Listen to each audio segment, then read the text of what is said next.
Baby Brains, the smartest baby in the whole world, by Simon James. In the months before Baby Brains was born, Mrs. Brains was very busy. She read out loud every night to the baby inside her tummy. She played music and languages on headphones to her baby during the day. Mr. and Mrs. Brains wanted to make sure their baby was going to be very clever. They even turned up the television when the news came on.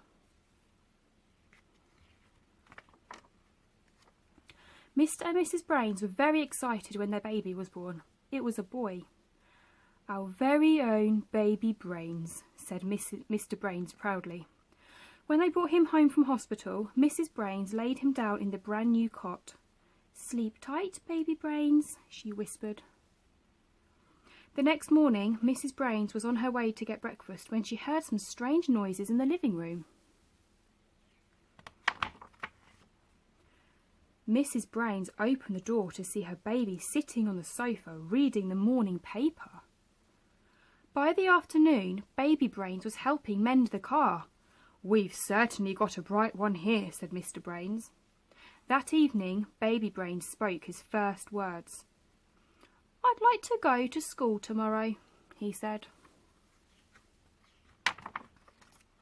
The next day, Baby Brains visited the local school. He sat down with the children and answered all the questions. The children were amazed. At the end of the afternoon, the teacher thanked Baby Brains. "I don't think I've ever learned so much in one day," she said. On their way home, Baby Brains said he wanted to go to university and study medicine.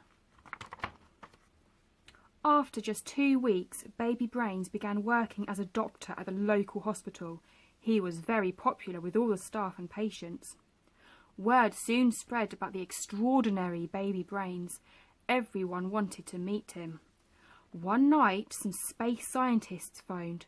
They asked if Baby Brains would like to help with their next space mission. The following day, Mr. and Mrs. Brains and their baby travelled out to the Space Centre. After training hard over the weekend, Baby Brains waved goodbye to Mr. and Mrs. Brains and blasted off into outer space. Everyone in the world held their breath as they watched Baby Brains take his first spacewalk. "Tell us how you feel on this special occasion," radioed ground control. Baby Brains looked up at the vast starlit sky above him. He looked down at the vast starlit sky below him. He looked at the whole world in front of him and mumbled something. "We can't quite hear you," radioed ground control. "Could you repeat that?" "I want my mummy!" wailed Baby Brains. "That's enough!" Mrs. Brains yelled to the space controller. "Bring my baby home right now!" Baby Brains was flown home as quickly as possible. He felt very embarrassed as he stepped down from the hatch. But through the crowd of photographers and cameramen, Mrs. Brains came running. "Our beautiful little baby," sighed Mrs. Brains as she lifted him high into the air. "Our brave little baby," said Mr. Brains. "Can we go home?" said Baby Brains. At home, Mrs. Brains gave Baby Brains a warm bath, which made him feel a lot better. Mr. Brains tickled him, which made him laugh. And Mrs. Brains sang Baby Brains to sleep. Then they gently laid him down in the brand new cot. It was good to have their baby home again.